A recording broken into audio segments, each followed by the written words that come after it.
The Nintendo Switch 2. Out of the millions of Switches made, you kinda gotta feel sorry for the one that ends up on my desk. Nintendo says this Switch 2 has 10 times the graphic performance of the previous model, and like I sure hope it does, since the last one got released nearly a decade ago. It's hard to be too mad about the delay though, since Nintendo's games are pretty timeless, and they went to great lengths to match my own jerry-rig knife, and I appreciate the effort. Inside the box we have our HDMI cable, some Joy-Con leashes, a Joy-Con grip, a 60-watt USB-C charger, and my favorite piece of kit, the 4K docking station. Breath of the Wild just got real. The biggest physical change, aside from the larger screen, is how the Joy-Cons attach to the Switch 2 body.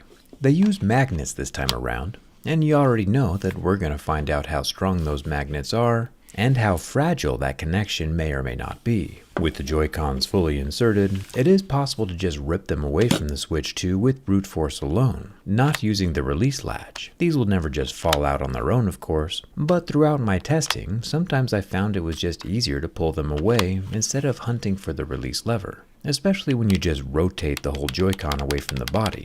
And I imagine I won't be the only one just skipping the release button altogether as time goes on. Also, fun fact, Nintendo has apparently coated all of their game cartridges in the world's most bitter substance called denatonium benzoate. This is to deter little kids from eating it, and I can confirm it is negative amounts of delicious, and I highly recommend that nobody lick these things. There is a bit of a fiasco surrounding some of these game cartridges, since some only include a key to download a game rather than the game being loaded on the cartridge itself. And yeah, that's pretty lame. So keep an eye out for those. This particular yucky tasting cartridge does have a full game installed on it though, so at least with this one we can play instantly without a download. I'll lower the volume, and of course I'm Team Luigi, if you catch my drift.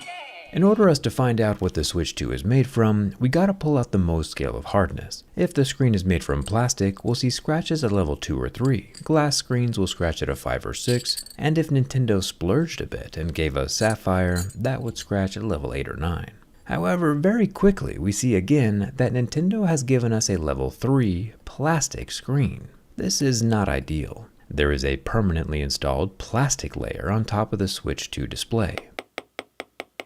This is not a temporary screen protector, it is extremely well secured and permanently affixed to the device. As you can see from my keys, anything metal that comes in contact with this screen will indeed leave a mark. Plastic objects, however, like my Lego or the docking station, won't leave any marks, but that also doesn't spark a whole lot of confidence.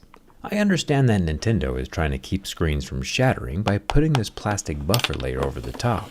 But these permanent marks are going to be hard to swallow, and it's good to know that the screen of the Nintendo Switch 2 is going to be cosmetically damaged very easily. The only way to avoid marking up the soft exterior screen is with a glass screen protector, and if I could be so bold, I'd recommend a Prism screen protector from my channel sponsor Dbrand, mostly because it has an easy to install foolproof applicator.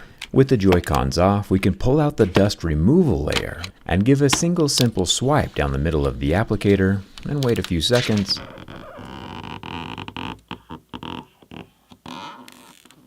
And now we have what the Switch 2 should have shipped with in the first place, a perfectly installed glass screen protector, which as per usual is getting no marks at a level 5. Dbrand has a deal right now where you save $35 if you buy it with a kill switch case.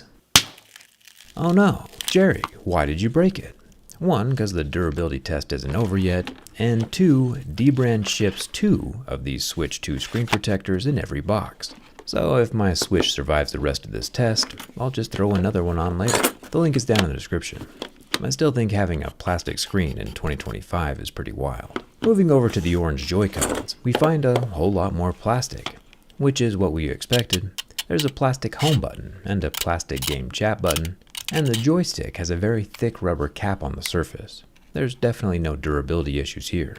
What's really cool though is that Nintendo has again inlaid the white letters of the buttons inside the black plastic itself, meaning that no matter how many hours or decades you play this Switch 2, these letters will never rub away. Getting a closer look at the Joy-Cons, we find the secret for how they attach so firmly. These shoulder trigger buttons are actually made with steel this time around, big rectangular blocks of metal that are able to magnetically secure to the Switch 2 body. In the center is where that port that charges the Joy-Con sits, along with the optical sensor that lets the Joy-Cons become a mouse. And of course, the famous tri-point Nintendo screws that still hold everything together. It'll be fun to take these things apart during the teardown, assuming it doesn't just all break open before the end of this video, of course. Now, there has been some concern online about this little port here that receives the Joy-Cons. I'm kind of nervous for it as well, to be honest, but it does have a little play. There's some wiggle back and forth, which might end up being a feature instead of a bug. Being totally rigid would probably make it more prone to breaking, but we'll find out for sure here in a second. You can kind of see the magnetic field that emanates from the dual magnets in the Switch with this piece of green magnet paper. But since the magnets are kind of deeply recessed inside of the Switch 2, we can get a better look when we open her up. Putting the magnet paper on the Joy-Cons themselves doesn't reveal anything, meaning all of the magnets are just inside the console and not the controllers. If the magnets were closer to the surface of the Switch, they would look kind of like these wireless charging magnets on my grip case. Magnets are pretty cool, and I have no idea how they work. Near the game cartridge slot, there is a top USB-C port that sits right next to a headphone jack and a fan vent, which has some metal fins inside. The Switch 2 does not have any water resistance at all, so definitely keep it away from liquids. The volume rocker and power button are made from plastic and are not removable. The bottom of the Switch 2 has dual stereo speakers on either side of the lower USB-C docking port. The speaker openings are covered with some really thin wire mesh. That mesh can be torn, but it won't be falling out on its own. I imagine the mesh is mostly here to keep larger debris from flowing into the console due to the airflow from the cooling fan. The kickstand on the Switch 2 is a massive improvement over the tiny little guy that came with the Switch 1. And unlike the rest of the Switch, this guy's made from metal. And I mean, don't get me wrong, plastic is not a bad thing, it's what helps keep the price of the Switch so low. It's a tad hard to fathom that kids who were born when the Switch 1 was released are now in the 3rd grade. Personally, I think Nintendo could speed up the release cadence a little bit. But let's see if any of this new generation of gamers can tell me what this is in the comments. The only decor on the Switch 2 that might end up rubbing off over time is the logo on the back. The logo's just printed right on top of the surface. And I'm glad Nintendo didn't use this same kind of printing on the buttons. I'm now the only one in the world with the Nintendo It though, so that's kind of cool. And I'm not much of a traveling gamer myself. I leave my Switch docked to the TV like 99% of the time. I do, however, like that Nintendo made the Joy-Con grip look smarter than it is by allowing LEDs from the Joy-Cons to shine up through the center of the grip when it's connected. The grip is also surprisingly strong, locking out in every direction and not falling apart or releasing the Joy-Cons even under extreme pressure. So far so good. One thing I haven't seen anyone bring up though is that while previously the Joy-Cons would only mount to the Switch in one direction, this Switch 2 however can mount the Joy-Cons on opposite sides, upside down, or even backwards. It's gonna add a whole new level of difficulty to speedrunning.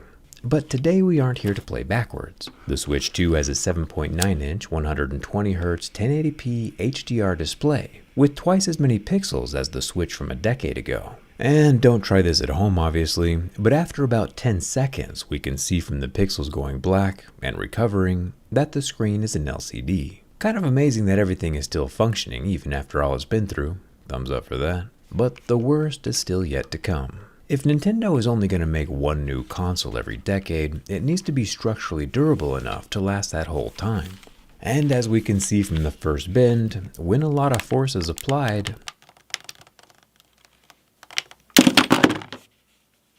the Joy-Cons just kind of like to pop off on their own. And in my opinion, this is actually a good thing. For one, the angle of the bending Joy-Cons doesn't appear to damage the internal pins, no matter how many times a Joy-Con is aggressively ripped off or forced off the console backwards.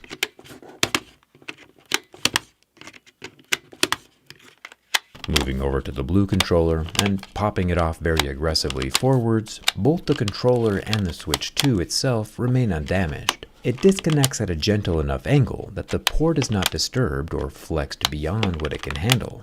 When I first saw the Switch 2 announced, I definitely had my doubts, but after holding the Switch 2 and feeling how the Joy-Cons connect, I'm very much more confident now in its ability to survive everyday life. The Switch 2 would have to go through some extremely wild and crazy situations, beyond what we do here, to sustain any permanent structural damage. It is very susceptible to cosmetic damage, however, especially the screen, but at least it'll still be functioning.